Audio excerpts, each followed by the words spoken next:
Hello, Brooklyn. Hi, Brooklyn. Tokyo calling, and many congratulations to you, Emma. Yo! And all the very kind people who've been helping you pulling off this very first Pecha night in Brooklyn. Oh, slide. There we go. This is Mark Dyson. This is Astrid Klein. And we're Klein Dyson Architecture over here in Tokyo.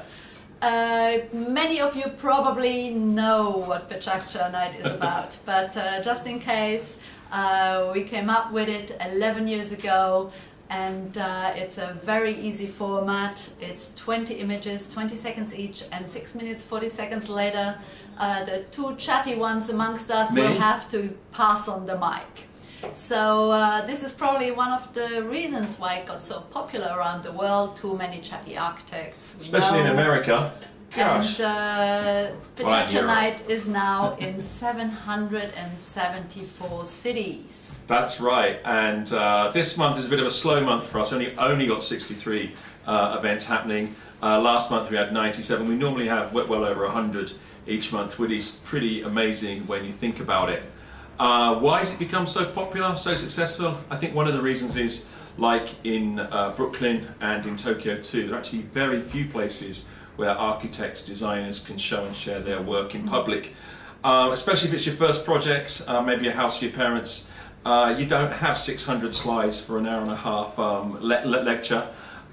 You can't afford a gallery show. You're probably not going to get into a magazine, but Pecha Night's the perfect place to show 20 of the great images that you do have amongst some great friends, hopefully some press and PR, and maybe a client or two.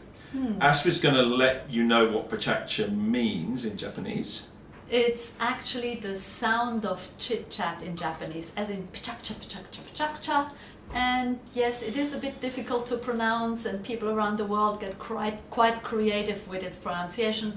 Actually, we don't mind so much, it's okay, but what it definitely does not mean, it's not a pressure cooker, it's not Machu Picchu, and no, it's not projector night either, it's Pecha night. And over at pecha.org you can find all the latest news. Please send us through photographs so we can blog about you. We know you're recording the events tonight, and we'll help you get them up online. We now on our website have 2,500 presentations from cities all over the world. They've been downloaded nearly 3 million times. So it really is a great way to show the creativity of Brooklyn out to the rest of the world. So from Tokyo, it's time to hand over to your MC for the evening, Peter Exley, who I met when I was 18 in architecture school in Newcastle upon Tyne in England.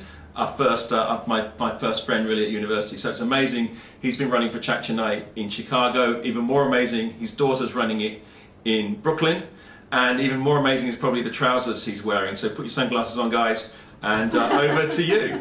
So from Tokyo. Hi, good luck. A big applause to Emma and Peter and their great team. Bye. Well done. See you soon.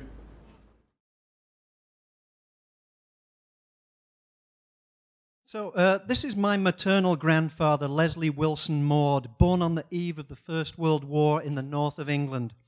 It was a simpler time when you had a 3-digit phone number, you wore bow ties habitually, and you traveled to London to get your passport photo taken on Oxford Street.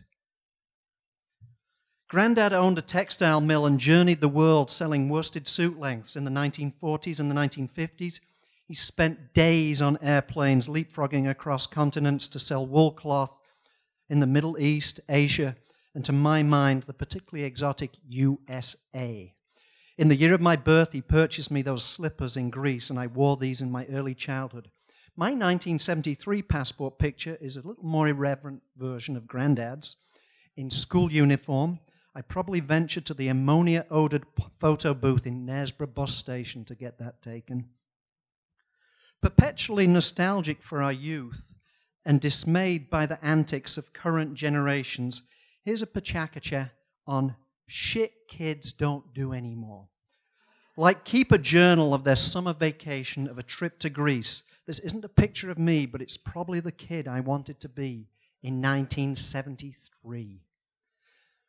That summer, as were becoming a habit for Patricia and John Exley and their children, Peter, age 8 3/4, and Judith, a spoiled and tubby 6 years old, we rose spectacularly early during a May school holiday and in our rental car headed to Luton Airport, gateway to the Mediterranean. Mesmerized by the jet age and salivating over hostesses, flight attendants had not been invented, my journal enthusiastically misspells details of the journey and is a scrapbook of ephemera from flight magazines and postcards, of which I was an avid collector. In hindsight, I'm regretting the use of non-archival materials.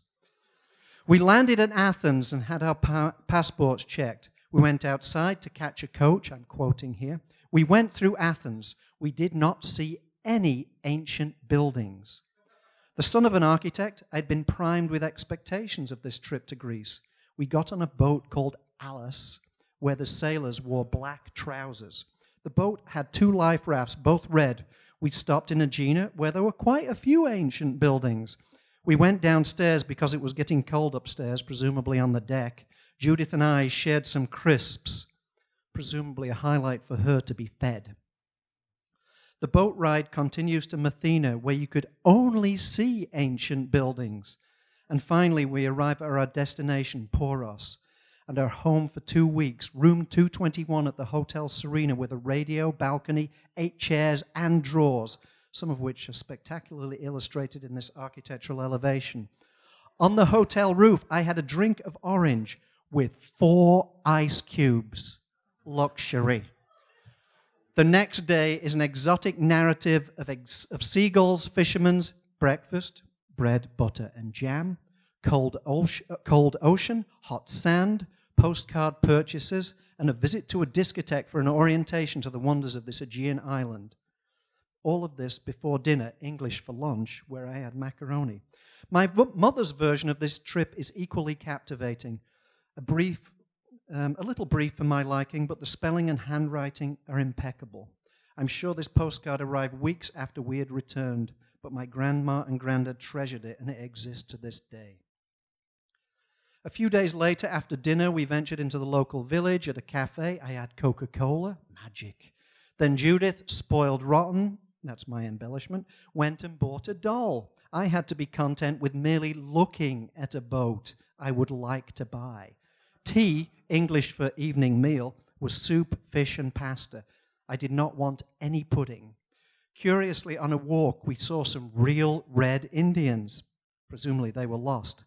Here's a magnificent illustration of the local taverna. I was quieted with more Coca-Cola, while presumably my parents got hammered on cheap Greek wine, my mom, and beer and ouzo for Dad. There are some nice rubbings of Greek drachma, which apparently can be seen better on the other side. This is not true. They are actually nice indentations on the bottom left of this page, but lacking clarity in my mind. The island visit was punctuated with a pilgrimage to Athens, richly described here, the Olympic Stadium, which holds 70,000, and King Constantine's palace. A cab ride is illustrated. Memorabilia is elegantly presented in my journal, a prized possession including a 30 drachma ticket admitting one almost 9-year-old to the Acropolis, a journey vividly remembered for columns made out of stone women.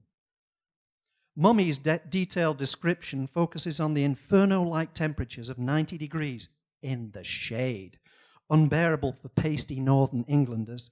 Apparently I'm an expert on underwater swimming, and my sister is addicted to lemon juice. Towards the end of the trip, this journal bullshit is getting a little old, as is maybe the holiday. 2 pages succinctly describe 2 whole days. We went for breakfast, and I had the same as usual. The following day, the same. And in between, brief, snippy, adjective-free reminiscing of the beach and the slop we were served in the enormous dining room by Greek waiters slobbering over teenage girls of middle-class English families. Sensing my boredom, my parents caved in and purchased the boat I had so longingly admired and illustrated in slide 12. It lives on the shelf in our library next to my slippers and books on ancient buildings. The final day describes the journey home, and for the first time enthusiasm expressed, not for Greece, but for the Transport Cafe on the A1 outside of Nottingham, which is Robin Hood themed. Even the cash desk and the menu are adorned with bows and arrows, shields, helmets, and a very lot more. Interestingly, no Red Indians in attendance, but the presence of archery equipment suggested to me that they couldn't be far away. It was 10:15 when we got home. I went to bed. A year's worth of Coca-Cola ration consumed in a fortnight. That's English for 2 weeks. Thank you. So, just to start off with a really depressing fact, the United States is the only developed country in the world that has no mandated vacation time paid. By comparison, the EU countries, they actually have a minimum of 4 weeks paid vacation time. 1 in 4 Americans doesn't have any paid days off. I'm one of them. By the virtue of my contract, I actually work kind of on a workation all the time. And this day last year, I was doing this. I was in the back of a KC-10 extender airplane refueling fighter jets over Cape Cod. That was actually for an assignment, if you can believe it. Most of the time, I'm actually traveling on my own, and I'm not going to talk about any of my official trips, just the ones that I haven't ever talked about before, one of which includes going to visit Zeppelins in a hangar in Frankfurt. So what I actually do is I collect transportation experiences. It's not about souvenirs for me anymore. It's about actually experiencing antiquated and the most modern modes of transportation. This is the Hiram Bingham. It's one of the lesser-known Orient Express trains. It runs through the Sacred Valley of Peru. And I really need to talk about trains here for a second, because did you know that at the beginning of the century, Americans lived within a 50-mile radius? They lived, loved, and died within a 50-mile radius. Trains, ships extended that range to about 400 miles. Air travel extended it to 16,000 miles in a lifetime. Last week, I did 100,000 miles for just this year. So I actually moved to New York 8 years ago because of JFK Airport. JFK has a huge range of nonstop flights available for pretty good prices. Today, I booked a flight to Hong Kong for $600. But what started this entire thing, and what really branches off now, is my obsession with islands and transportation to islands. When I was in Italy studying abroad, I got on a ferry in Naples, and I ended up here, Stromboli, which is just a volcano. That's the picture I took at dawn when I first saw it. I was full of shivers, covered in goosebumps. I was like, what have I gotten myself into? I look for that feeling every day. This is Easter Island, and it's another volcano, of course. Well, several volcanoes. But the thing is, do you realize that that is only 2 flights from where you're standing right now? You could go to JFK, take the nonstop to Santiago, and then the nonstop out to Easter Island. So what's evolved from looking for modes of transportation to finding the rarest modes of transportation to visit rare islands is now a search for the rarefied experiences of sunsets on islands, scuba diving on islands, getting lost and stranded because the waves are too high to leave islands. So you might know about Koh Samui in Thailand. This is Koh Hee. When you go off the beaten path and you find the planes that are barely working to fly you places and the ferries that are kind of puttering along, you end up in places like this. It's essentially just a half-abandoned resort where there are no full moon parties to pollute the aquatic atmosphere. But I don't always have to go abroad. You don't always have to go even past the Mississippi River. This is Mackinac Island up in Michigan. Can you believe that water? It takes, from here, you'd have to fly to Detroit, then up to Pellston, Michigan, and then drive to a ferry, but you can also fly, which is my next goal. Anyway, so earlier this year, I started traveling with a couple friends. Usually I'm solo. And we started trying to find the little spots of urban exploration. And this is one. It's an abandoned U.S. Navy DC-10 that's out in the middle of nowhere in Iceland. And then this is the Isle of Man. This is something, when I get going and I find out just one little thing, I get really fixated, and one is the lack of speed limits on the Isle of Man. So I flew to London, and I took a train to Liverpool, and I took the ferry to the Isle of Man, and I rented a car, and I drove as fast as I wanted all around that island. A couple months ago, I convinced a friend to fly all the way to Perth, Australia with me, and then to take the one flight to Christmas Island. And we were going to continue on to the Cocos, but there was a tropical cyclone, so there was no gas to continue on. So we ended up swimming in a grotto. Whatever. From there, I continued on to Rottnest Island, which is an island also off of Perth. This actually ended up being my most popular Instagram photo. But what I was doing here is just snorkeling. Just took a photo. Whatever. Now I want to live there, essentially.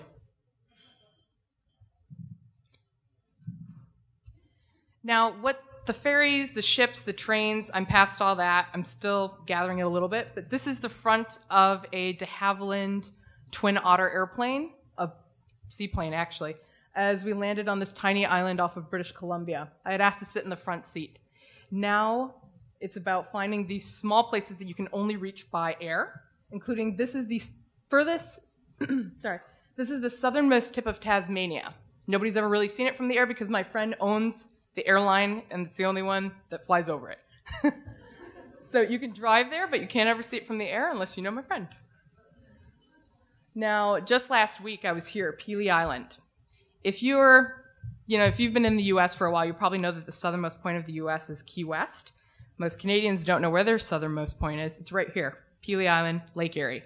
I reached it by signing on to the cargo hold, essentially, of a Britten-Norman Islander, which is a very old twin prop plane, and then just flying out there and landing on the strip.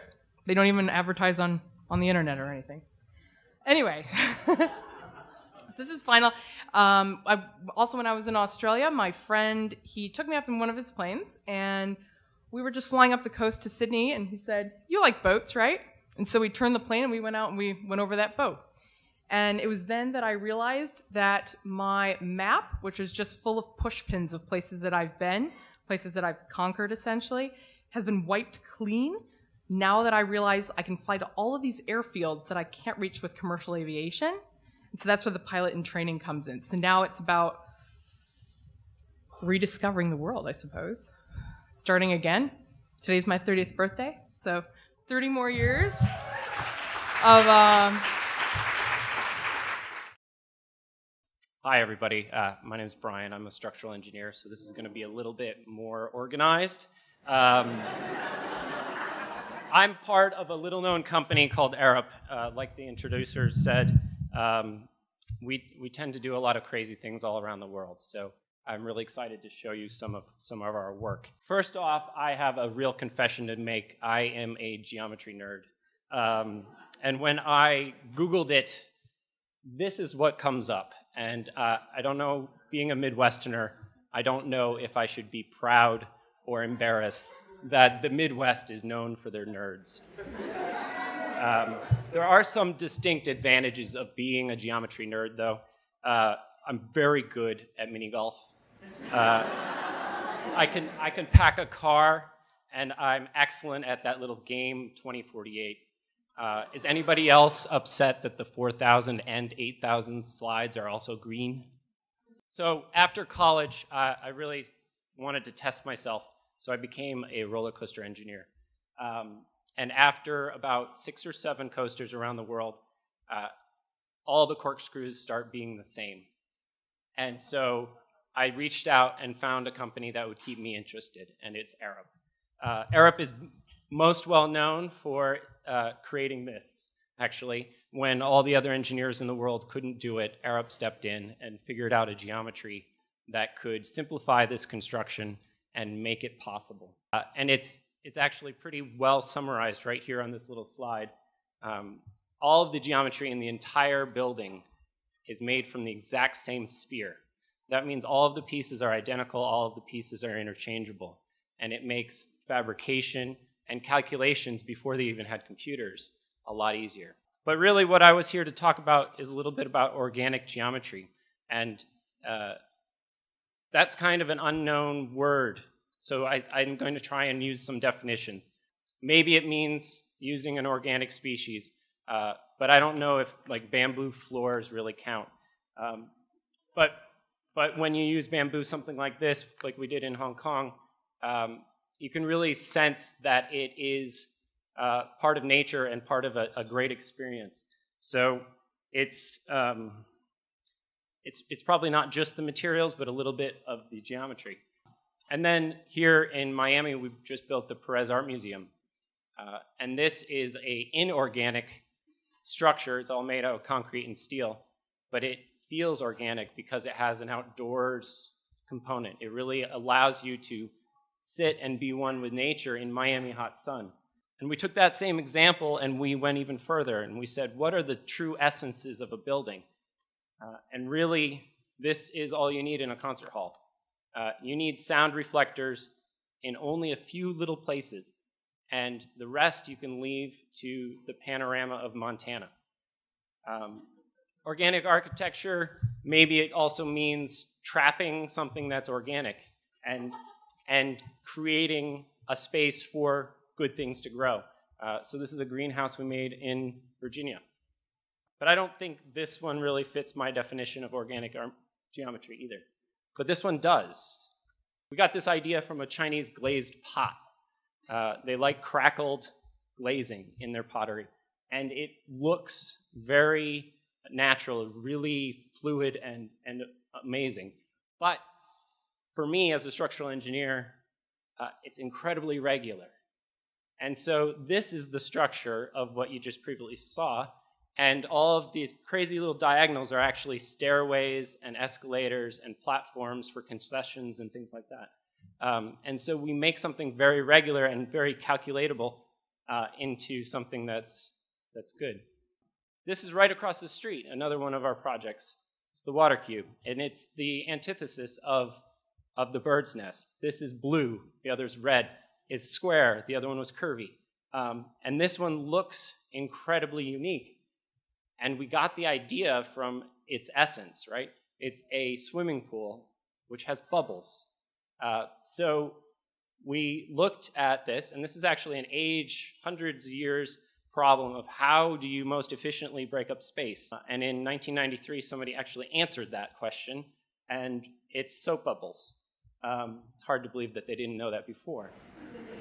So what we did is we took 6 distinct soap bubbles. We stacked them on top of each other, skewed them, sliced it, did a cookie cutter into the shape of our building, and we ended up with something that's made out of 6 bubbles, 10 distinct elements times 12,000, and we get something that's a crazy geometry.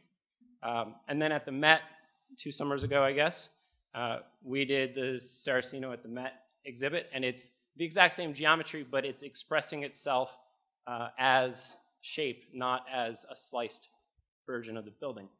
And not all our organic stuff actually is external and easily seen like the bird's nest and the water cube. We use the idea here of birds' wings. They actually have hollow bones.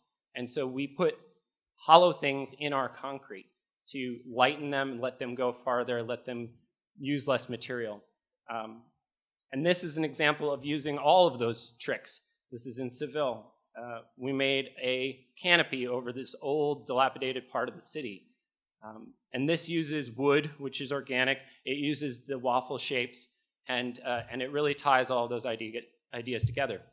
And then this is our most recent thing where we threw away all of our existing knowledge of materials, and we started to build a shape out of mushrooms and ground up corn.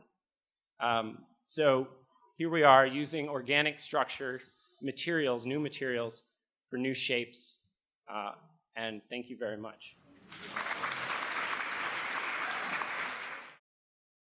Okay, so I'm an artist who works with code, and I do strange things. Here, for example, I'm working with my friend Daito Manabe, projecting on his face. We're in a hotel lobby in Belgrade. You could imagine what the people in the hotel thought of us, hanging out, working on this kind of project. I try to do things that are happening in real time, that take the body, that take movement from the body and transform them. This is a collaboration with a group of artists, and a 6th artist, Tempt, who's an old school graffiti artist from LA who was diagnosed with ALS and is completely paralyzed. And we built a low-cost open source eye tracking system that takes his eye movement and allows him to draw graffiti again using the movement of his eyes.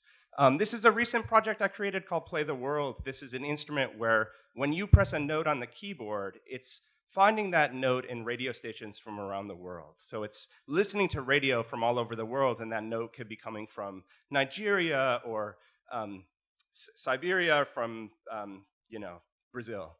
And I've been teaching for about a decade now at Parsons School of Design. Here you can see my ID card, and it's completely faded. And about a year ago, I was also feeling faded, and I quit And I quit because there were a lot of things that were happening at the school and in universities in general that I was feeling really uncomfortable with. So, there were a lot of, at the time, there were these like really huge buildings that were being built. Like in the city, you see these kind of giant centers being built at universities, and universities creating campuses overseas in places that I really find questionable. And and for me, seeing this kind of where the money was going in the university made me really question it. And you can see that really clearly in places like Cooper Union, which had a mandate for 100 years for free education, and the board of trustees turned the back on the students, and here are the students turning the back on on the university. It's this. It's the disillusion of what I think schools should be. So, we've been thinking about this, my friends and I have been thinking about this for a while now, of sort of what is the antithesis of sort of big, expensive, famous schools, and what education should be. And for us, it's really about people in a room, people in a space together, and trying to create a space together, trying to create that space. So we've created this school. It's called the School for Poetic Computation. We don't have a logo yet. We're working on it.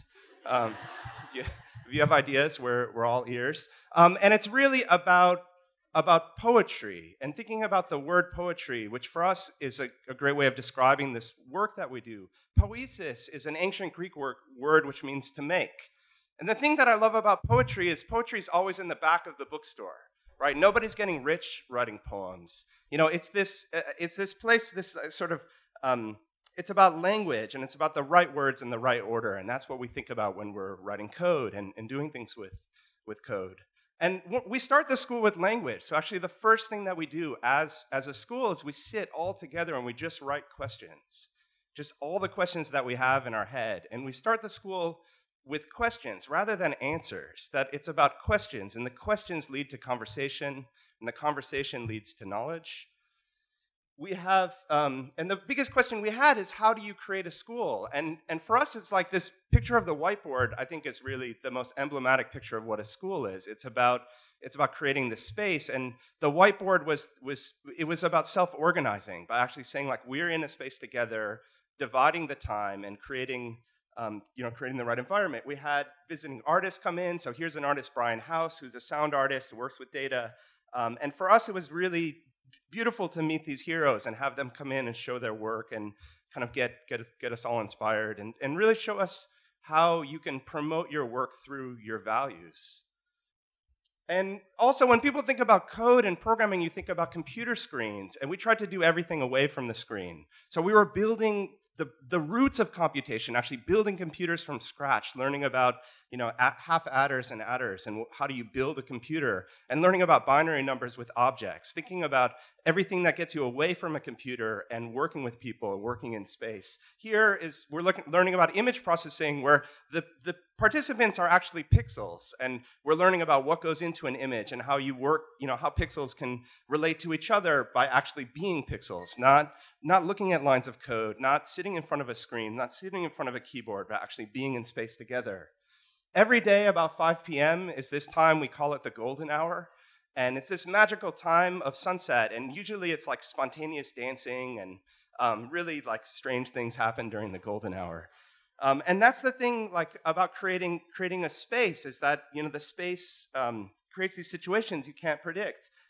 Cooking and meals were really important to us. So actually, if you're creating a home, actually eating together and finding the ways of sharing food and breaking bread, so going out purchasing ingredients and preparing them and then cooking them and then hanging out and eating. And this sort of eating and drinking and arguing is what I had always imagined graduate school to be. Like, what I always thought about when I thought about what graduate school should be, I always thought about drinking bottles of wine and arguing. And that's what we're trying to do. Really, that's what I think school should be. School should be about drinking wine and arguing. And that's what we're trying to do. I like these pictures. Here you can see two people with the same gesture, which is this sort of holding of the chin. That's what we're trying to do. We're trying to create this space for people to come together, like a school or a residency, but also to have this moments of pondering. And you need that to be social, because all learning is social. Here's a couple example projects. The Insecurity Cam by Andy Clymer. This is a camera that looks away when you look at it.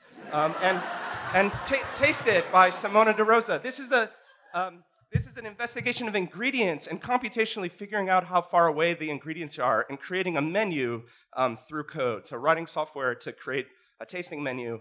This is the sign on the front door. So we can't afford a big building. We can't afford a sign. We really can't afford a lot. But this is the sign on our door. The door is always open. And we would love for you to come see what the School for Product Computation is all about.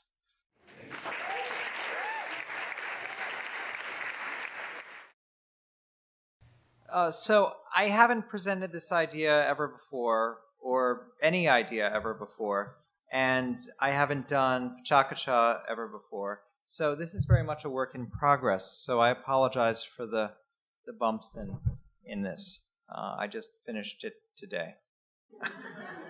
Okay, so here's some headlines. LaGuardia is a third world country. Rikers Island is New York's Abu Ghraib. And a while ago, I was struck by how close LaGuardia is to Rikers Island and what a total waste Rikers Island is of space, etc. And then I saw that they're building this new LaGuardia for $3.6 billion, but it's going to have the same lousy connections and the same lack of places you can go because it doesn't have long runways, etc. But it's a duck, as my parents would say. And so it looks cool, so it's all about substance. And here's another awful waste of money. And what's worse is I have to agree with the New York Post. And then there's the Freedom Tower, which I understand some people like. But I hate this New York. I came to the New York that was from the 1970s, and I hate this. But I do like Paris, which is just such a fantastic place. I'm not moving there yet, but they have a great train system, and the TGV is at Charles de Gaulle, and you can catch the RER all over Paris, not just one stop. And it's not pathetic, and it's really good, but it's not as good as we can make New York. This is from Wikipedia. I can only understand the numbers to be how important the borough is. So you have Manhattan, Brooklyn, Queens, the Bronx, and Staten Island. So I think we can move to a multi-borough mindset, a new LaGuardia, and connect rail like the RER, etc. This is LaGuardia. This is what it was originally. It didn't look anything like it. Then they built this. There's still water. Then they put a parking lot here and concrete runways here. That's important. And this is a plan view of the way it is today, etc. So I had a bigger idea, I think. It's to put more concrete over the water. Environmentalists will hate me for this. But long runways that are 10,000 feet, and get rid of Rikers, and then put the terminal in the Bronx, where is the Northeast Corridor and all the trains that go between New York and Boston, and the 2 and 5 train where you can get to New York quick, etc., and all that, and build this high-rise mega terminal where you can take a train, get on a platform, take an escalator and elevator down onto an air train after you checked in and gone through security, and go to your gate and fly anywhere in the world that you want to for not that much money, because it's all sort of found infrastructure. So here it is, the high-def terminal, high-density terminal. Again, huge rail station, huge all this stuff, etc. And this, in a way, is a dissent against the waste of money of the Calatrava and stuff, because this wouldn't cost that much more than what they're doing in creating their ducts. Anyway, so this is a section of the building looking north. Again, you have these like mega thing, and you catch these like 120-person elevators down to check in and then go. And so it's like the total experience. You take a subway, you arrive on the platform, and you're at your check-in, and then you go to your gate, etc. So it's a new airport idea. This is Paris 114 years ago, and before the RER connected all the train stations together. And what the RER did was create these tunnels where you could move through the city, and it connected the whole region to the city, something that we don't do, which is stupid. Even Philadelphia does it. So this is what the MTA plans to do, which is to bring Long Island Railroad to Grand Central and to have some train stops of Metro North going into Penn Station, but it's too crowded because they're using Penn Station as a terminal instead of a station. They should learn that. This is the Second Avenue subway. So 3 mega stations, Penn Station, Sunnyside, Queens, which is a whole other issue, and then this big new airport there, and then all the rail networks entirely going through there. And then because of that, you can connect to all the airports directly, although never as quickly as the Hunts Point LaGuardia, which is the thing.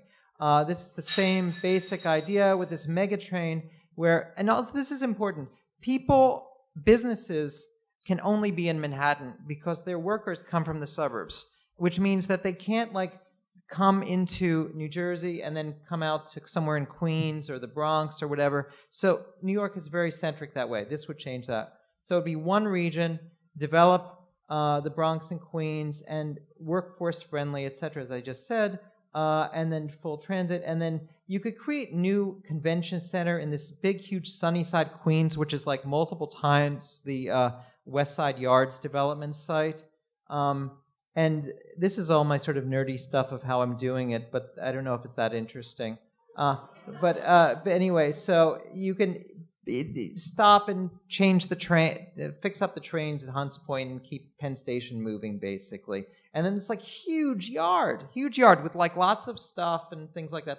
This is New York today, and you have to take you have to really, if you take the car to the airport for the most part, and it sucks at rush hour. And that's why LaGuardia is a third world airport, not because of the fact that it's not a duck. And that's it. I think I have. Oh, I didn't have. Yeah. Anyway, that is that. And this is my good friend Fred Schwartz, who just died, and he had the Think team, and so I named it after him. And this is my friend Henry Smith Miller, who came up with the Hunts Point idea, and Sigmund Lerner, who's a terrific friend as well. So anyway, that's it. That was fast. Hello, everybody. My name is Alia Kate, and I'm the founder and owner of Cantera, a fair trade design business specializing in Moroccan rugs and textiles. In light of tonight's theme of travel and exploration, I wanted to take you on a journey of how I came to fall in love with rugs in the first place. But first, I wanted to ask you, how many of you have been to Morocco before or recognize this place right here? Raise your hand. Okay, a few of you in the audience. So this is the Jemal Fna, which is the central square of Marrakesh.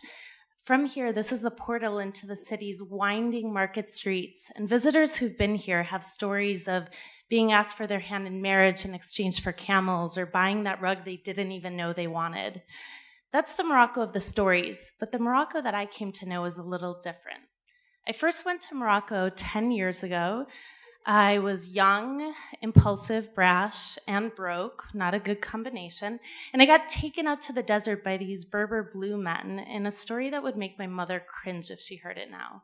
My misadventure aside, one of the hardest things about that first trip to Morocco was my inability to connect with the women and children. Even though I spoke French, which was one of the national languages in Morocco, I didn't speak their language. Not to take a challenge lightly, I decided to learn Arabic and move back to Morocco, which is what I did the following year. Upon returning, I realized that I would need to learn more than just Arabic if I wanted to get close to the women.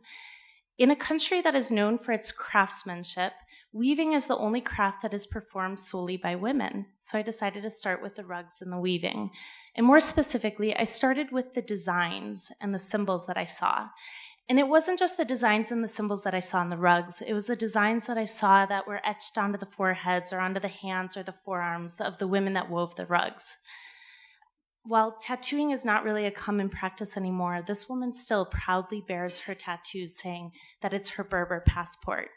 And with that, I realized that the designs in the rugs and the designs in the tattoos were coding for geographic regions, for tribal regions within Morocco. And they say that the first rug that a girl will weave is her dowry rug, so that when she leaves her home and goes to live with her new husband's family, she brings with her a visual story of where she's from and who she is. This rug, for instance, is a Galawi rug from the southern desert region of Morocco. The Galawi tribe was a warrior nomadic tribe, and not only a beautiful, exquisite piece of work, it also is a functional piece of work where the Galawi people would put their belongings on the inside, fold it in half, and carry it with them from place to place. Now, while the rug styles differ, the weaving itself is pretty much the same throughout Morocco. Whenever you see the weaving, you have at least one woman, and sometimes you have up to 6 women weaving on the same rug. They're mostly illiterate, and they weave from memory, following designs that have been handed down to them throughout the generations. These women are not only weavers, but they're also mothers, and some of them weave in cooperatives and associations, but the vast majority prefer to weave from home, where they can take care of their household duties, like taking care of the kids, cooking, cleaning, and etc. When the women weave, their fingers fly across these warp threads, separating, pulling, inserting the wool, and then making designs appear. I remember watching them do it and being astounded at how easy they made it look, and I asked them about it. And one of my artisans put it into perspective for me. She said, "Alia, you write with words that turn into paragraphs, that turn into stories. We, on the other hand, we weave with wool and turn that into designs, and that turns into the rug itself." And with that, I realized that these rugs are a story, much like my stories. It's the story of their land and their people. Which is why when I decided to start my business, Kucha, I decided to go straight to the source. In the bustling tourist cities of Fez and Marrakesh, you can find any number of eager rug salesmen who will invite you in, sit you down, give you the mint tea treatment, and tell you anything you want to hear. While it sometimes makes for a good story or an unplanned purchase, that wasn't what I wanted to do. On my first buying trip, I thought it would be a great idea to go by public transportation. 5 days later, in one of the most remote villages in Morocco, with nearly a broken back from the weight of all the rugs that I had just bought, looking like a crazy bag lady, I decided that from then on out, I was going to rent a car. And that's exactly what I do. I start in the north and I drive my way down the backbone of the Middle Atlas Mountains, stopping at cooperative after cooperative. And it's on these desert drives that I'm reminded of these rugs here, which is called the Harita rug, which in Arabic, Harita means map. And it's named that way because it represents a map of the land that it's from. When I arrive in the villages, I stay with the artisans. I sleep on their living room floors. I eat couscous with them on Friday. I work on improving my Arabic and learning some of the Amazigh dialects. I learn about their religion and their culture, and I watch them weave the rugs. In short, I become a part of their family and also a part of their cooperative while I'm there. Over time, it's these trips that have allowed me to understand the conversation that happens between the rug and the maker, between the designs and the tribal region that it represents. And with this knowledge, I'm able to breathe life back into these carpets and make them dance and spin and twirl around. When I first started Kucha, I was curating my pieces from within the women's inventory, picking pieces here and there. Recently, as I've expanded to other products like pillows and custom-made rugs, I've started to design the pieces, always working with the artisans and always keeping in mind the traditional designs, but infusing it with this modern aesthetic. And now with the common language of design and textiles, I'm able to engage with the artisans and communicate with them, and together we're able to experiment with new styles. Right now I have a line of pillows and rugs that are available on my online shop and also through several boutiques in the New York area. But Kucha is more than just about the products. Kucha is a story of an ancient craft that's making its way in a modern world. I invite you to follow along on my Instagram or Twitter. The handle's @MoroccanRugs, and please join in the conversation. Thank you. We're going to talk about adventure today. We'll see if this works. There it is. Okay. But first, humor me for a second. If everyone could close their eyes and think about the first bike you ever had. And I bet if you think about it, you can remember what color it was. I bet you can remember what the seat feels like. I bet you can even remember how many times you fell off it. That's because, a bike is a kid's first real important thing that they own. And just like when you were a kid, the bike has a very unique way of making you feel like you're completely free and like the world is at your fingertips. and that never really goes away. Just like when you were 7, today, every day when I get on my bike, I feel that same freedom. It's like a lot of kids, we spent a lot of time on the bike when we were young, and over the years, we traded the bike for a pint, and we did less riding together, more drinking together. And then kind of 4 or 5 years ago, we came back and rediscovered cycling, but in a very different way than we were right there. So, yeah, fast forward a few years, and this is us racing. We got back on the bike. We discovered New York's competitive racing scene and got really into it, and decided that maybe we could win this if we trained harder. And all of a sudden, bike rides in the neighborhood that we had when we were 7 turned into 5 a.m. mornings and schedules like this. So yeah, this is what cycling became. There's something there called a glute activation program that my coach made me do. And so it stopped being about riding a bike and it started being about intervals and glute activations and not eating any carbohydrates. So we noticed this and we were like, okay, we lost something along the way. This is wrong. And we needed a way to get back to all of the things that we loved when we were kids. And that answer was due north. This was a way for us to find what we had lost and to go hunting for that.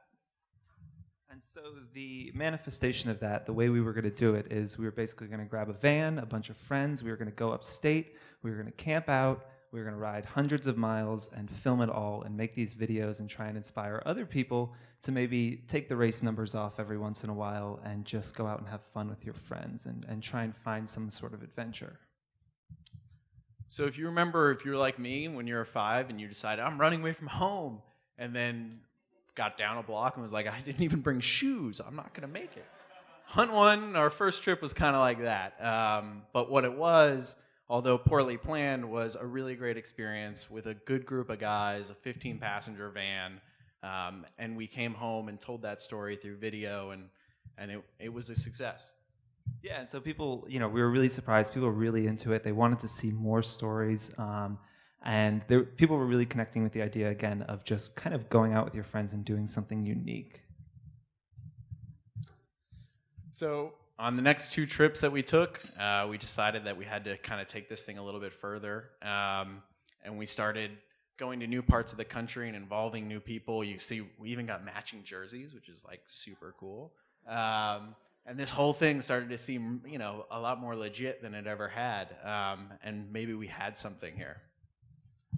And so we had a few, we're 2 years into this now, and this is not by any means our jobs. But we were surprised by a few things. The first thing, that anyone cared. That was really surprising and humbling and awesome. But secondly, everyone was calling us an adventure company, and they were saying that we were like going on all of these great adventures. So Due North is a company that celebrates adventure, yes.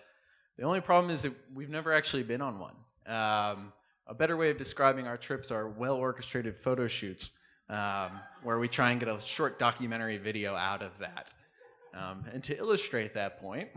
Yeah, so here's our last trip. And notice a few things. First, the $100,000 Mercedes Sprinter van, full of food. Second is the pickup truck with our cinematographer with a $60,000 red camera, and our photographer. And then those are 8 $12,000 bikes that we're riding. So not really an adventure, as it were. And of course you have, on the left there, our mechanic. Yes, our mechanic who followed us around. So I think what this is painting is that these are not, like I said, adventures. So when we were asked here on the premise of being adventurers, we thought we might sit down and think about what really makes up a true adventure, what elements you need to be an adventurer. So this dude, he's awesome. He's an adventurer. That's Shackleton. As you guys probably know, his ship got stuck in the ice. The ice then crushed that ship, and then his people had to stay on a iceberg for 497 days before losing a lot of their appendages and eventually getting onto real land. This guy right here, some of you guys might recognize him, Christopher McCandless, a.k.a. Alexander Supertramp. This guy, if you've ever seen Into the Wild, went off into the Alaskan wilderness having sold all of his possessions with the dream to live simply. Didn't turn out very well for him. He died of starvation 4 months later, but that drive and that adventure was certainly one. So you don't always have to be going into the wild or anything. This is our grandfather here, falling off the horse. He dropped out of school in 8th grade. He stowed away on a trip, went through the Panama Canal. He was in the Army. He was a minor league baseball player. He was a boxer. He was the best jockey in the country. He moved everywhere, and he kind of lived his life without any rules. So what do all these guys have that we don't? And what makes a true adventure? We boiled it down to 3 things. The first is the unknown. You're going in without knowing the outcome. The second is risk. You have to take a big risk. And the third is, at some point during your adventure, everything will be going wrong. So while none of our actual videos or hunts were adventures in themselves, when we were making this presentation yesterday, what we realized is the nature of making the business and doing these things, that was kind of our adventure as brothers together.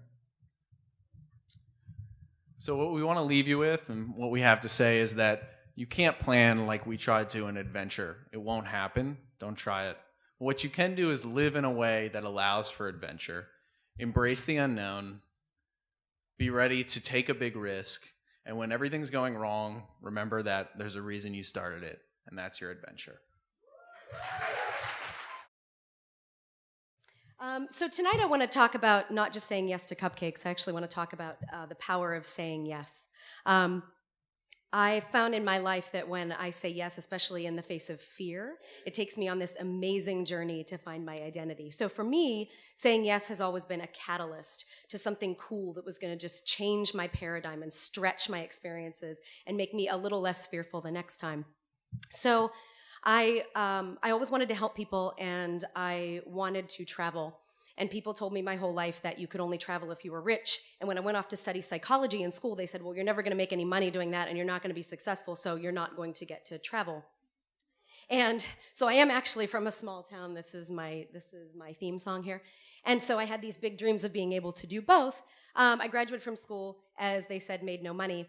And 5 years later, I met this crazy IT consulting company. And for some reason, they offered me a job as a junior project manager. I wasn't qualified, right? So I was terrified. But they said I could travel. And I said, I'm in. So they started to send me around North America and then around the globe, learning as I went and gaining all these different experiences, but with a group of people that actually supported me and understood my fears, but supported me through them and helped me grow. The first exotic location I got to go to was Cleveland, Ohio. And yes, this is a real picture of my journey to Cleveland, Ohio. And I found that I really liked consulting. I found that I really liked helping people. And I found that I liked flying to work instead of driving to work. And I found that I liked making all my new friends in airports, which was weird and fun at the same time. But the whole journey, I was actually learning and growing and taking on new challenges, and every single one of them was scary, and every single new place was fearful. But it took me 4 years, and I got to stretch myself and go around North America, learning and growing in different diverse roles in different industries and with different people, and meeting all sorts of fascinating people that just really kept stretching my paradigm. Few trips back and forth to Europe, which again, small town girl, never had a passport till she was 28. So I didn't have those experiences before. And 5 years into my time at this company, I got an opportunity to be able to travel internationally. So I'm thinking, oh, this is so awesome, maybe like London or Paris or Australia, and they offered me rural India. And so, of course, I was afraid, right? But I decided to say yes anyway and just kind of step into that fear. And I found that I connected with another part of humanity in a different way, that we actually all want the same things, right? We all want to be happy. We all want to be successful. We all want love. We all want our families to have good lives. And it gave me a different level of empathy for people who come to my country and feel completely out of place. Because for the first time in my life, I did not blend in. I was the white Irish girl from rural Pennsylvania who didn't understand the language or the culture or the food. But I had a wonderful time, and I learned a different thing about myself. And so I came back to the US a changed person. And I took on a leadership role at my company and started traveling, living in New York, traveling back and forth to South America, back and forth to India. But I wasn't satisfied anymore because I had met a different kind of people who weren't as frankly privileged and spoiled as I had been as an American. And what I wanted to do was start to find ways through this journey of taking technology to them. So I talked to my boss and said, look, if there's anything that comes up, can you please, think of me, because I want to do something that's a little different here at this company instead of just make rich people richer. And so he called me a few weeks later and said, we've been doing some work in rural Haiti. There's a hospital that's been built there after the earthquake. We've been building the computer systems for that and the medical record systems. Do you want to go? And I said yes. And so this is a picture of that hospital in Mirabelais. You can see the slums all around the outside. And again, just saying yes and finding more ways to watch all these different scary events in my life every time I had fought against adversity and fought against fear and said yes, all come together. I came back from Haiti and the phone rang again. And I should really stop answering the phone.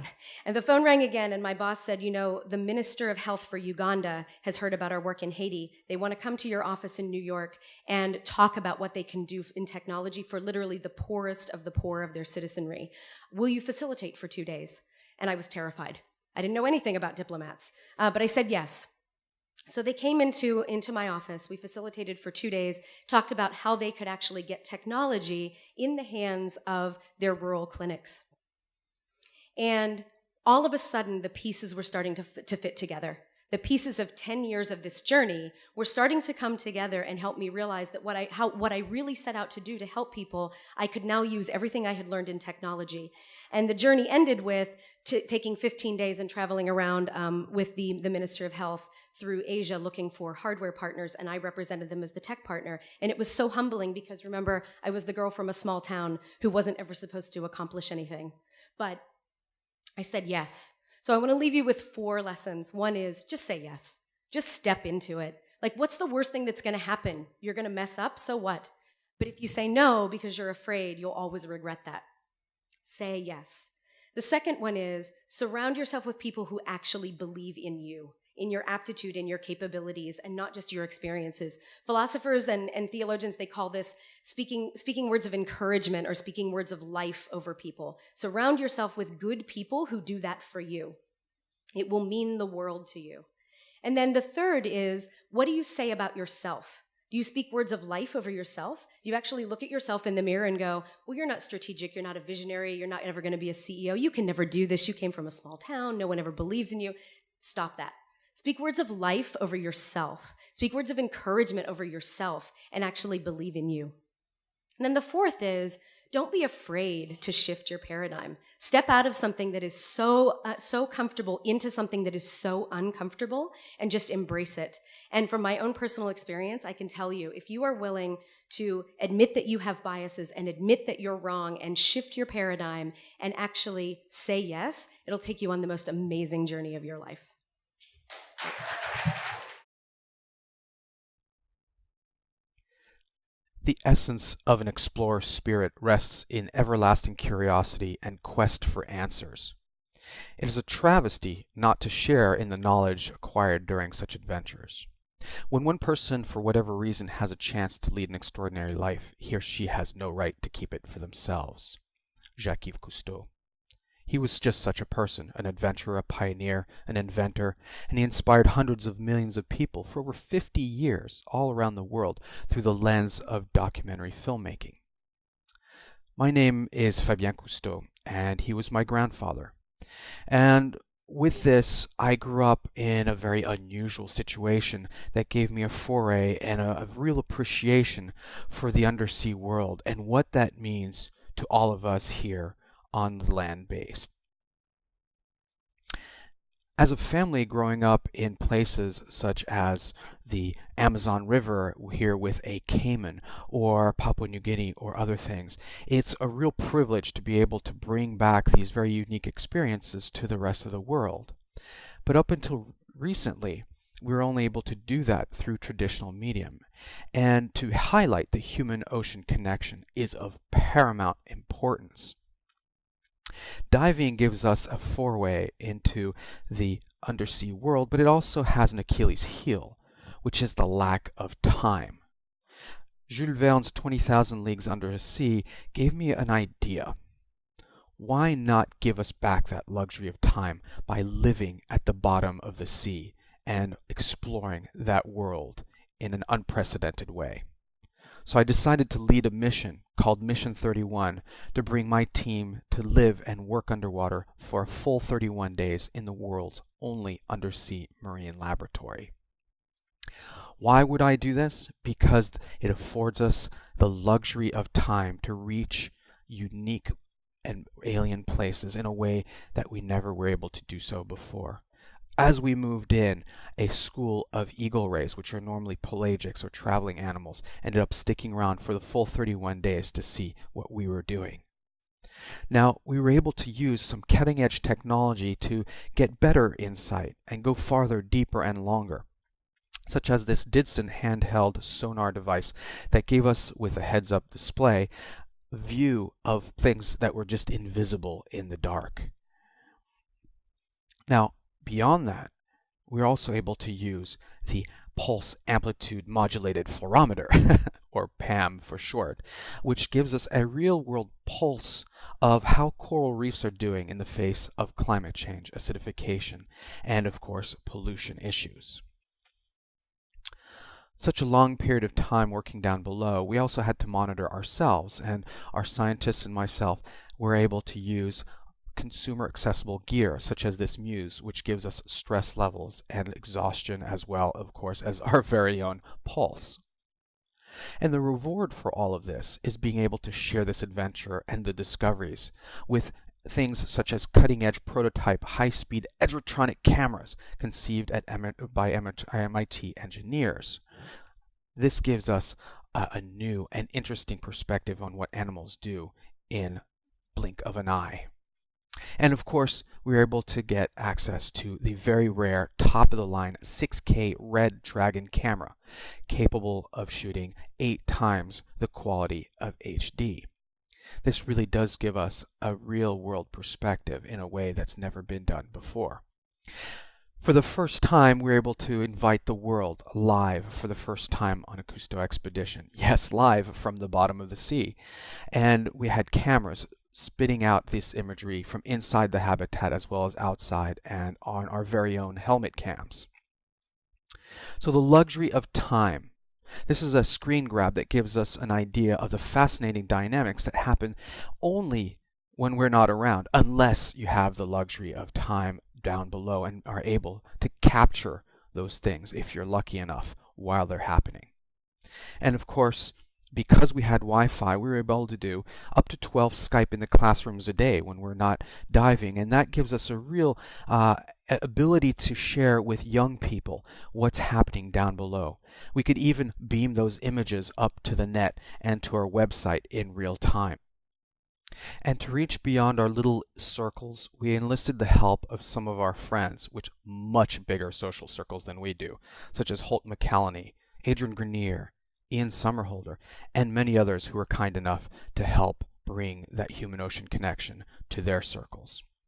And when the team and I finally got a chance to sit down at night, and the world was just looking at us, even the fish, this is such an out-of-body experience that we couldn't help but be fascinated and trade our sleep for observation. And so here we are, on day 31, Deco Day, where we pay back our credit that we borrowed to decompress for over 18.5 hours so that we can rejoin the surface. And during this process, I realized that this was not the end of Mission 31, but the beginning of Beyond Mission 31. And my simple hope was proven true. People still are riveted by the mysteries of the ocean world. And encouraged by this and Mission 31's success, a documentary film will be produced, a museum exhibit will be created, and an ocean learning center will be opened to continue the human-ocean connection. Thank you all very much. So, we're just outside of Memphis, just about on our next day.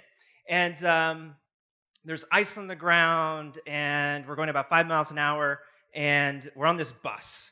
And someone from the bus tweets, "Oh my God, we're going slow enough that we have reliable internet." This is an amazing thing. We're on the startup bus. We left from New York. We're meeting all these buses filled with about 30 entrepreneurs from all around North America. We're converging on Texas, where we actually have to build a technology company.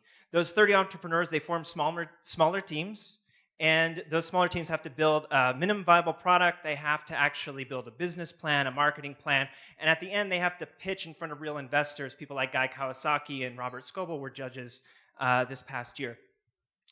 So there's 3 ways you can get on the bus. You can be a hacker. That means you do programming or coding. You can be a hustler, meaning that you do business or marketing.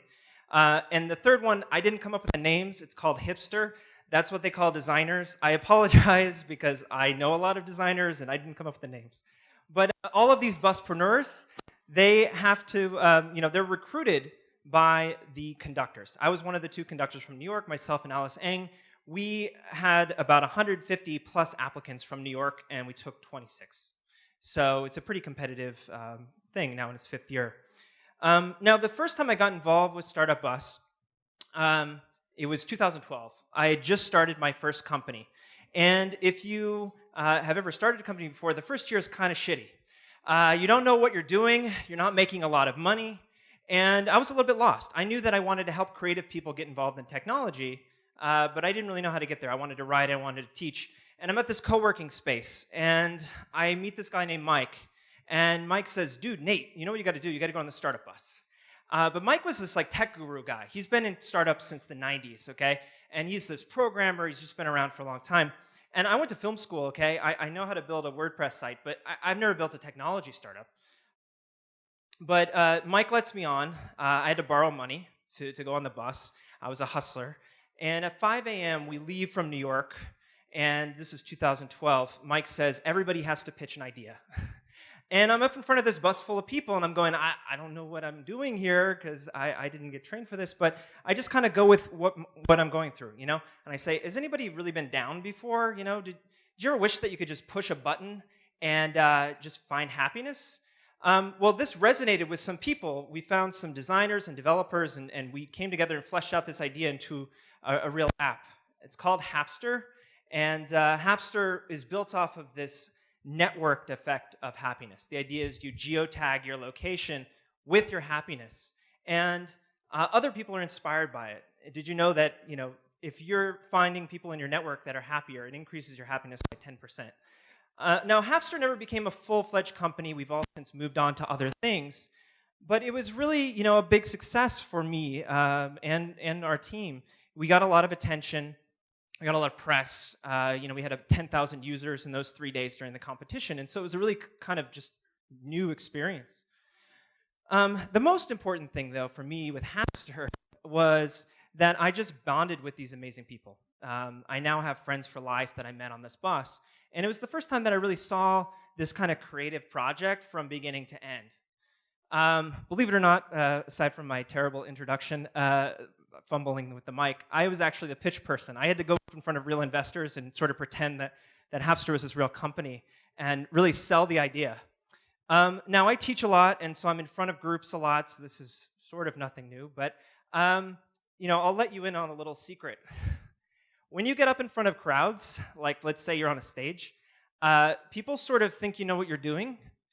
Even if you're just making it up as you go along, that's just one of those things. But if you're in front of the right group of people, if they're the right group, you know, good things come of that. And that was really the experience that I got doing the bus. I came back. I wanted to be a writer, so I did a Kickstarter. And I found a friend of mine who's an artist. She's a comic artist. We wanted to do a comic book about how to build websites. And I'm trying to figure out a subtle plug. We were picked up by a publisher, and it's coming out next month. I don't have any subtlety there, but that happened. I'm a writer now. And the other thing that happened directly because of the bus is just by telling people, hey, I want to teach other people. I want to get more creative people involved in technology. People connected me, and I was able to get that School of Visual Arts gig because of people on the bus. So just by saying what you want, you know, doors open up for you. Now, this past year, they asked Alice and I to come back and to be conductors. We had to find and recruit all these people to build the startups on the bus. And, you know, again, neither one of us have really built startups before. Our experience was mainly from the startup bus itself. But we must, you know, we had to get up and do it, right? So we just talk about what our experiences are, how we're helping people, what we can do. And from the 5 teams that New York bus, there were 3 that advanced in the competition, and the winners are actually building a real startup. They're in Techstars Austin, and they have hundreds of thousands of dollars in funding. So even though I didn't build a startup, I helped some other people build a real startup that they're working on. So I guess, I think people sort of have this assumption that there's a left brain, there's a right brain, that you can be creative or you can be technical, and I just haven't found that to be true. I think that a bigger divide among a lot of people out there is that there's people who kind of talk about doing something, and then there's people who actually go out and do it. And, I've just found if you really want to do something amazing, and I think a lot of people on this stage are a testament to that, you really have to just surround yourself by the right group of people. And you just have to say you want to do something. You just have to go and do it. And people will listen, and they'll help you out. So if you liked anything that I said today, I'd love to get feedback from you. Let me know. And if you're interested in the startup bus, the European startup bus is in October, and the next startup bus for North America is next year. But my name is Nate. Hopefully you learned something new today. Thank you very much. Hello, thank you. I did not know that Fabien was going to be doing something today as well. Apparently he's too busy watching Shark Week. So first, this is a shark. Huh? Do not be scared, it is not real, that's a picture. Sharks, they are found in the ocean. You might know them from Jaws. Huh? You know? You see Jaws? Okay, cool. That's cool, huh?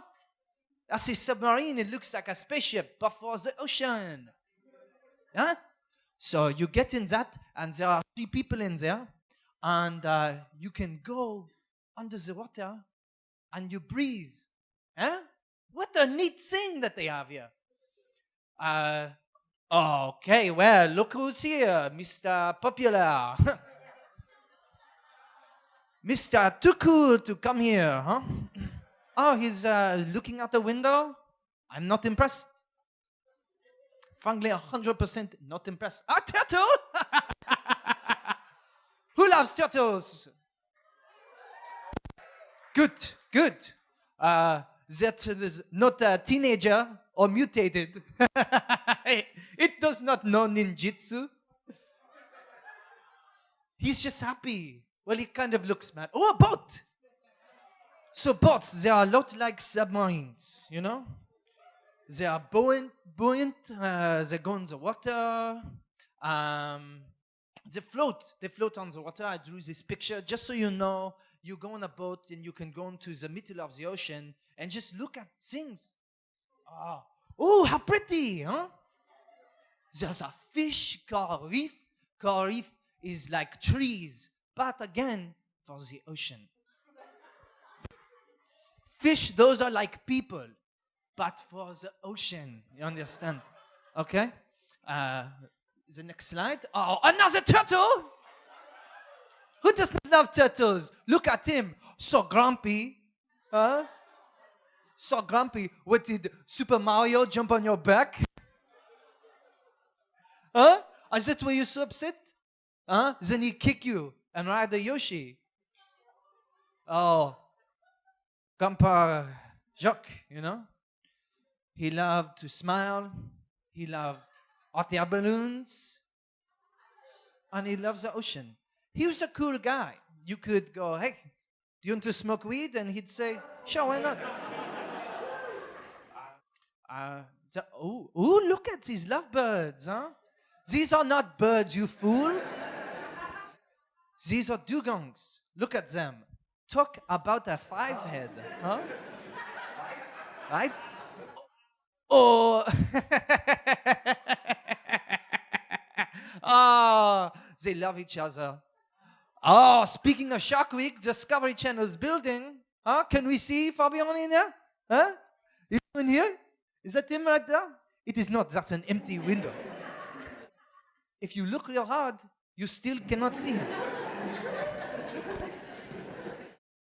That's somebody's playing strip poker. Again, my grandpa. They like to have a good time, yeah. They look at the ocean, but they also like to look into one another. you know, to have fun, to play around, to drink wine, to be friends, you know? Now, if you look at the water here, this is another Jacques Cousteau. He's about to go take a swim. Hey!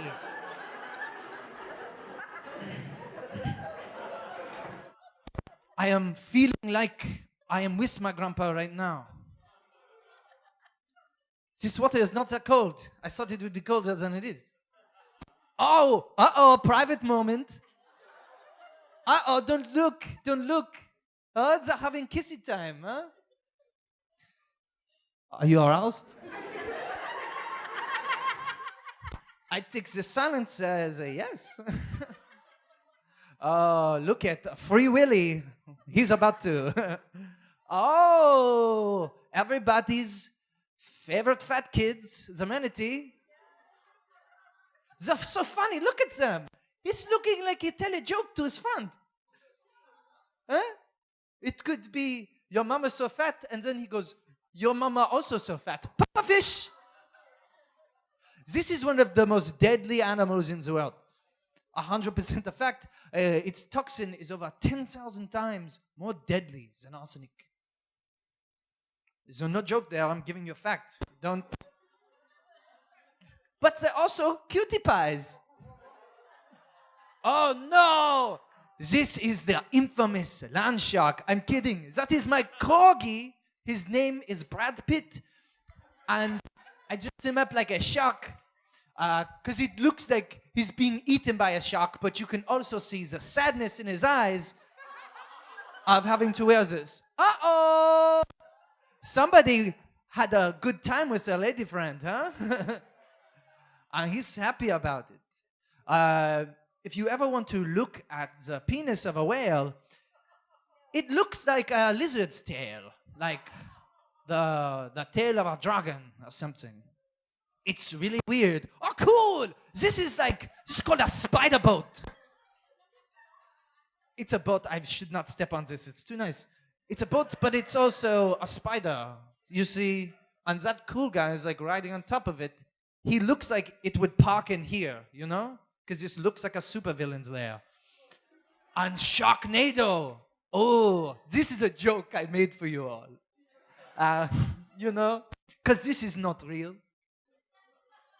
Sharks cannot make tornadoes. I know. I was surprised too. The graphics were impeccable. And not just the beauty of nature, you know? This is a whale. This is a blue whale. Or a humpback whale. I don't care. I don't like whales. I don't trust them. I feel like the first time somebody met a whale was they like, this is just the nicest shark that Okay, I got cut off a little bit. Well, thank you very much. Yeah, so my name is Evan Waters. I work at ThoughtWorks actually, and I wanted to tell you about a story of an inspiring man I met in Malawi, where I worked with Partners in Health. Some of you may have heard of him.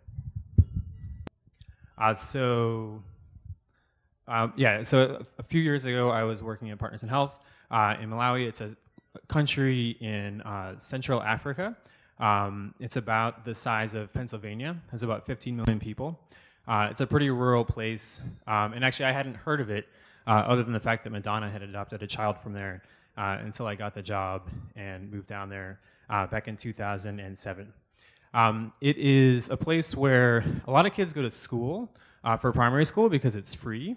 So if you go to the little towns, you see these big schools. They're pretty, low budget. They have desks, things like that, but that's about it. But then secondary school is actually not free. And you see a large drop-off in attendance at that age. And then also it's a country where most of the people are getting by as subsistence farmers. So about 80% of the population depends on rain-fed agriculture to get by. So they're actually very vulnerable, obviously, to different types of shocks. And basically each year is a bit of a struggle as a result.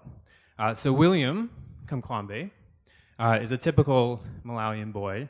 He lived with his parents in Kasungu, which is in the central part of the country. He went to school, he helped out on the farm, and he would spend his spare time in the market actually fixing radios and doing electronics and things like that, which was something that he was passionate about. In 2002, just when William started secondary school, there was a really bad drought. And as a result, there wasn't much corn to grow. And so his parents didn't have a lot of money, and they had to start buying food. Because they had to start buying food, they couldn't afford to send William to school. So as a result, he had to drop out. And he actually had to help support his family. And William, he was a typical kid, so that was actually a pretty typical story for a lot of people in Malawi of his age. But he was also a pretty unique kid with a really strong intellect and a really powerful curiosity. And he was also pretty lucky, as it turns out. Because right near William, there was a small library with lots of different books. William liked electronics. And so he would actually go and he would look at these physics textbooks and he would study the circuits and he would try to figure out what was going on. He didn't even speak that good English, as it turned out, but he would look at and he would kind of make sense of the diagrams and the arrows and learn about electromagnetism. And in one book, he saw a picture of a windmill, and he thought, you know what? I think I could build that. That makes sense. Like, I see wind. I think I could make that out of some locally available materials and actually maybe bring electricity to my home. So he started to think about a design, and he started to look around at his area and some of the materials that he had, and he actually built it. His neighbors thought he was crazy, but he went out there and he chopped down trees, he made poles, he took a bicycle, he actually lived near a tobacco plantation. He took old PVC pipes and he cut them and he melted them to make the blades, and he stood the thing up, and it worked. It powered his house. A couple of the key things that he did, again, a bicycle for rotary motion. He knew that if you had a dynamo and you put it on the wheel of the bike, that when the bike wheel turned, it would light up the light. And so he figured out that he could just connect that to lights in his house. So voila, electricity. But it only worked when the wind blew. So he figured out a way to get a rectifier diode to power a car battery and actually store the energy, which is pretty cool. And he kept on inventing. I mean, he put pulleys in. He actually made a magnetic circuit breaker, which would shut off if there was a surge so that he wouldn't burn out his lights anymore. And it was a pretty amazing story if you just stopped right there. He completed it in 2002, so the same year as that famine struck. It cost about $15 in the US. And actually, it already paid for itself. I mean, basically, the amount of energy it provided powered lights, which saved his family almost $500 a year just in the paraffin that they didn't have to buy. So again, a pretty amazing story. If we stopped there, it would be cool. But a few years passed, and then people came to look at the library, and they saw the windmill, and they brought a reporter back. And the reporter wrote a story in the national newspaper, which talked about William's story. And then that story actually got picked up. So a friend of mine in Malawi named Soyapi, who was a technologist himself, blogged about it. His friend Mike blogged about it. A guy named Eric in Kenya blogged about it. And the next thing that you knew, William was actually at TED in Arusha on stage with people from all over the world telling his story. And he made some friends there, and his friends actually helped him go back to Malawi, start school again. And that's where our stories intersected. So I actually knew Soyapi, and I knew a couple of the guys he worked with. We were working together on electronic medical health records in Malawi at the time. And so we're actually, right when I arrived in Malawi, I had a chance to go up and visit William with some of these guys at his place in Kasungu. And it was pretty cool. He had built even taller windmills with more blades. He was installing solar panels at some of the neighboring houses.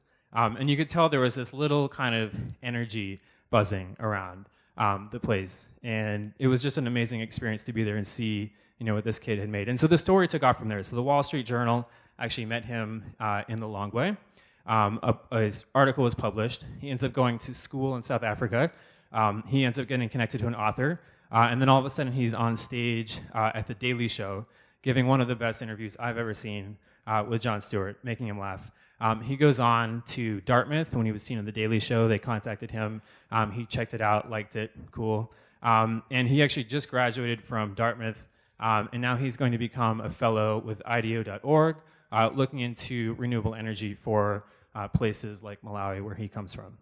So it's a really inspiring story. And one of his words, he says, is basically, wanted to tell my story so that others like me would be inspired to follow their dreams. Basically, I think there's tons of potential, and it only takes a bit of chance to give somebody a chance and unlock it, which is a pretty cool story. So thank you very much.